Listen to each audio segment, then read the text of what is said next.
Hey everyone, my name is Ben, and you're listening to a daily dose of English. This is a short, simple podcast that you can listen to every day to improve your English. You can find the transcripts for all episodes and more on benslanguagelab.com. I'm glad you could make it today. In this episode, we're going to be talking about Linux, because we're at the point where I want to get a little bit more into some of my interests. And Linux is one of those I would consider.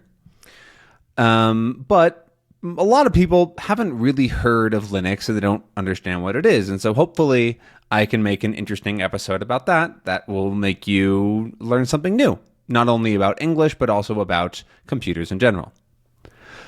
So Linux is actually a lot of things, but the simplest way to think about it is a computer operating system. An operating system is the program that your computer runs to do everything, basically. In a way, it's the language that you use as a user to interact with the computer like itself, because we know that computers use billions and billions of just ones and zeros to do math, essentially. But we humans need a way to interact with that, to find our files, to save things, to install programs, and that sort of thing. And so an operating system is how the computer functions as a computer, essentially. It's the most important interaction that we have with our computers.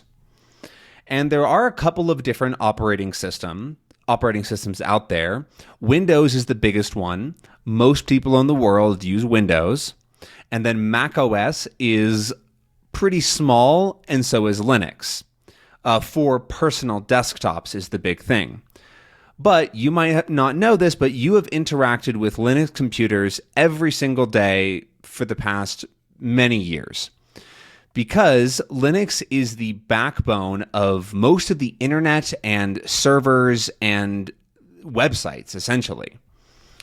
Because Linux is what's called open source, which means that the code that runs the entire program is available for free on the internet, and it's something that if you wanted, you could look at it, you could read it, you could edit it. You wouldn't necessarily get approved with your edit, but you could make a version for yourself that you made yourself completely if you wanted. And this means that it's incredibly popular for things like servers, where they're actually running like hundreds of thousands of computers or things like that, or whatnot. But then also, because it's been around so long, it's optimized for efficiency and stability. Stability is the key word. And with a server, you want it to never fail, because it's supposed to be always on. And if it fails, you'll lose either the website won't work, or really that's the main thing. Things won't work. They'll have to restart, et cetera, et cetera. I have a Linux server in my apartment on just an old computer, and the only time that it goes down is if the internet goes out. Like, the computer itself is always on. Even if the light goes out, or the power, it's on a battery, so it has a couple of hours before it shuts down. I never have to restart that computer ever, because that's just what it is. I can update it and I can restart it if I want. I have that control, but I never have to. And that's really important. I actually I rent an online server for a few things. So that's a server that is running on somebody else's thing, like in some big factory somewhere, essentially. And the only time that I ever had to restart it was when somebody else's virtual machine on that thing had a problem and they had to restart it. They literally sent me an email and were like, "Hey, we're sorry. The computer that you're using for your server on our system had this problem. It's not your fault, but you do have to restart. Sorry." And that stability is critical for a lot of things. However, it's not as important for personal computers, like the computer that you might have in your house, because you might restart it every couple days, and you're probably going to have updates and all those sorts of things. And so a lot of people end up using Windows, not just for that, even though it's less stable, but also because it was originally made to be more user-friendly, because Linux does have a reputation for being a bit technical. However, I want to talk a little bit about why I use Linux every single day on all my computers, because I think it's an important thing to understand and know for possibly in the future, or if you ever have to give recommendations, but also I think it's interesting. So I've been using Linux on my computers for, I think, like over 8 years. I think it's approaching a decade now, because I got frustrated with Windows for being basically annoying. Because Windows constantly bothers you and tells you that you have like all these different issues you have to constantly update. They have a ton of security issues, and they also like do stuff that I just don't really want to vibe with, if that makes sense. They collect a lot of data. They do a lot of advertising. Like Windows now, some versions do have advertisements in them. And like, I don't really want to mess with that. Like, I just don't want ads on my computer. I don't like looking at ads in the traditional sense. There's better ways to do marketing. And so I switched over to Linux quite a while ago, and I just haven't gone back. It's been great, honestly, because everything for me feels better and easier and more straightforward. Sure, there's plenty of problems, but computers have problems.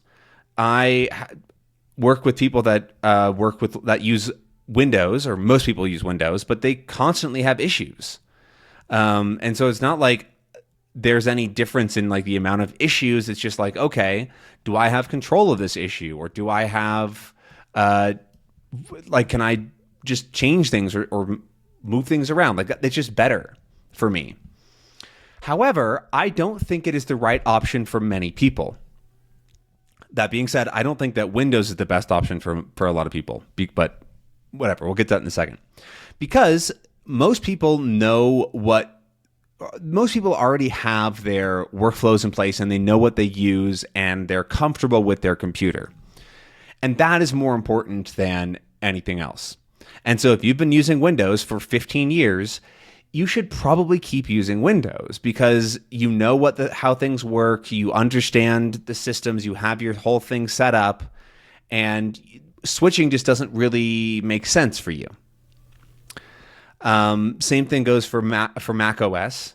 If you've been using an Apple computer for a long time, probably just keep using it, because you already know how things function, and relearning everything is a big commitment.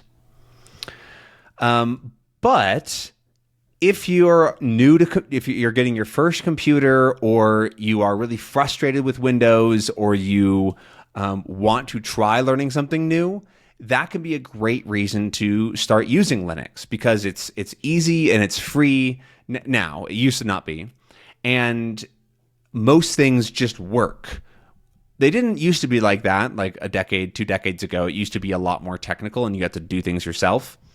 But nowadays, if you use something like Linux Mint, which is a version of Linux, it just works great out of the box, which is a really nice thing for new computers, especially. Like if you just got a computer, for the first computer in your life, I would recommend starting with Linux, because you don't have anything to relearn. You're just learning in general, and it's going to be a lot more beneficial for your long-term use. However, there are a couple of reasons that you wouldn't want to switch over to Linux or to start using Linux if you aren't like specifically interested. And that's if you play a lot of the newest video games. For that, you have to use Windows and potentially Mac OS, but mostly Windows. Or if you use a lot of specialized tools that are only on Windows. So like Adobe software, I think, is only on Windows. And other software like that, or Final Cut Pro is a Mac OS exclusive. So if you're using a tool that is exclusive to a platform, then you probably shouldn't switch. But that's only if you've already been using those tools. Because again, if you're starting from scratch and you're learning how to edit videos, for example, you should use something like DaVinci Resolve, which is very, very full-featured, but is available on all the platforms. Because the more options you have, the less you can get screwed over in the future. Because, for example, if somebody's been using Final Cut Pro their whole life for video editing, which is a Mac OS thing only, but for some reason Apple decides that it's only going to work on their newest computers and those cost $3,000, they legally can do that. It's their stuff. And then you would have to buy that thing, which can be problematic for some people, right? You don't want to spend $3,000 on a computer if your current one functions. And so having more control over the things that you use and not having to constantly rent them can be really, really nice. And so I'm not time for this episode, but I barely even scratched the surface on what Linux is. So I hope that you enjoyed this. I probably won't come back to this topic because it's a really niche, but I hope that you enjoyed this episode and maybe learned a few new things and potentially some new words. And I guess I'll see you again for another episode. Have a great rest of your day, and I'll see you tomorrow. Bye.